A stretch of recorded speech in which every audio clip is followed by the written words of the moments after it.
नमस्कार, मैं शिव। तो चलिए ले चलते हैं आज आपको बिहार के सियासी गलियारों में हो रही शोर की असली वजह की ओर। सियासत में कभी कोई दरवाजे परमानेंट बंद नहीं होता। यहाँ अगर दरवाजे बंद होते हैं तो खुलते भी हैं। यह कहना सुशील कुमार मोदी का है, जो बिहार के पूर्व डिप्टी सीएम रह चुके हैं। अब सबसे बड़ा सवाल यही बना हुआ है कि आखिर एक साल में ऐसा क्या हुआ कि नीतीश कुमार के लिए जो दरवाजे बंद थे वह अब बीजेपी ने खोल दिए हैं।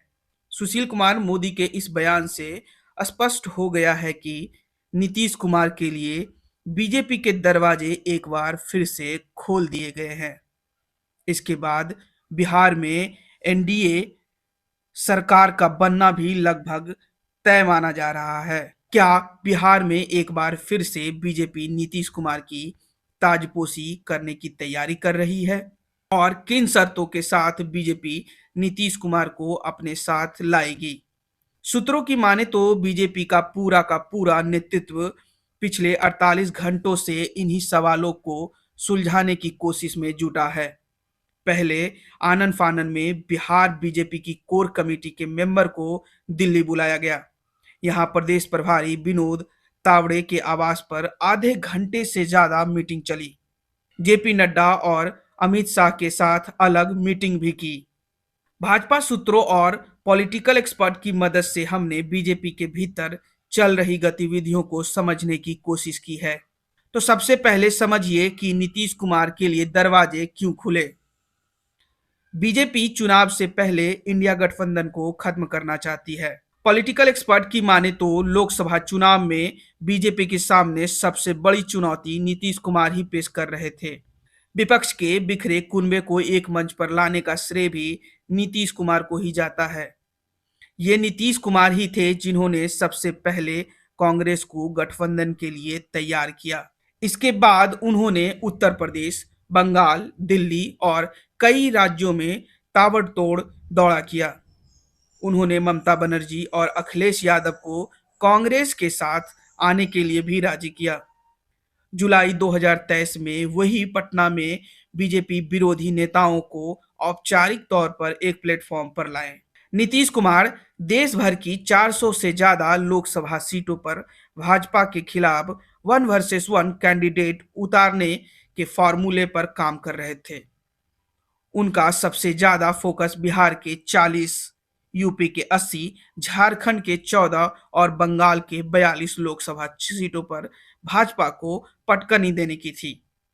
देखिए, बीजेपी यह भी जानती थी कि अगर विपक्ष का यह फार्मूला कामयाब होता है तो बीजेपी को लोकसभा चुनाव में मिशन 400 का बड़ा झटका लग सकता था। ऐसे में नीतीश कुमार अगर एनडीए में शामिल हो जाते हैं तो इंडिया का कुनबा लगभग पूरी तरह बिखर जाएगा। ममता बनर्जी बंगाल में, अखिलेश यादव यूपी में और आप पंजाब में अकेले लोकसभा चुनाव लड़ने की घोषणा कर चुके हैं। पॉलिटिकल एक्सपर्ट कहते हैं कि कांग्रेस के अलावा नीतीश कुमार ही एक ऐसा नेता है जिनकी पकड़ पूरी हिंदी पट्टी में है।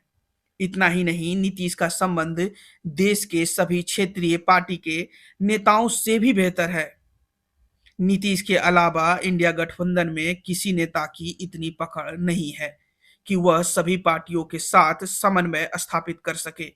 देखिए, दूसरी बात अगर गौर करें तो नीतीश कुमार का मतलब 16% वोट की गारंटी, और ये बीजेपी भी भली भांति जानती है। और नीतीश कुमार की ताकत को भाजपा से ज्यादा बेहतर तरीके से कोई अन्य दल नहीं जान सकता है। बात करें 2014 लोकसभा चुनाव को छोड़कर, कभी भी नीतीश कुमार का वोट 22% से नीचे नहीं रहा है। नीतीश कुमार को 2014 की मोदी लहर में भी 16% वोट मिले थे। नीतीश का प्रभाव केवल बिहार तक सीमित नहीं रहा, वे पड़ोसी राज्य उत्तर प्रदेश और झारखंड में भी असर डाल सकते हैं। वोट पाकर एनडीए 31 सीटों पर जीती, लेकिन बीजेपी को पता है कि उनको इतना बड़ा जीत तब मिली थी जब मुकाबला त्रिकोणीय हुआ था। साल 2014 के लोकसभा चुनाव में जदयू अकेले लड़ी, और लगभग 16% से ज्यादा वोट लाने में कामयाब रही। तब पार्टी को 2 सीट मिली थी और मोदी लहर में 36.48%। तो चलिए अब जानते हैं नीतीश कुमार के लिए क्या है बीजेपी का प्लान। क्या नीतीश कुमार को सम्मानजनक पद देकर बिहार से विदाई दी जाए? सूत्रों की माने तो बीजेपी का प्रदेश नेतृत्व किसी भी सूरत में नीतीश कुमार की अगुवाई बिहार में सरकार नहीं बनाना चाहता। उनका मानना है कि सीधा असर कार्यकर्ताओं पर पड़ेगा।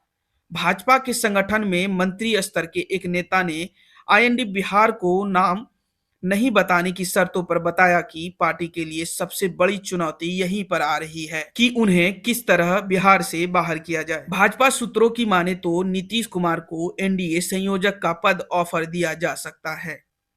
इसके साथ ही लोकसभा चुनाव के बाद उन्हें राज्यसभा और जदयू को 2 केंद्रीय मंत्री साथ एक राज्य मंत्री का पद दे सकती है। हालांकि भाजपा के कोई नेता इस पर खुलकर बोलने के लिए राजी नहीं हो रहे हैं।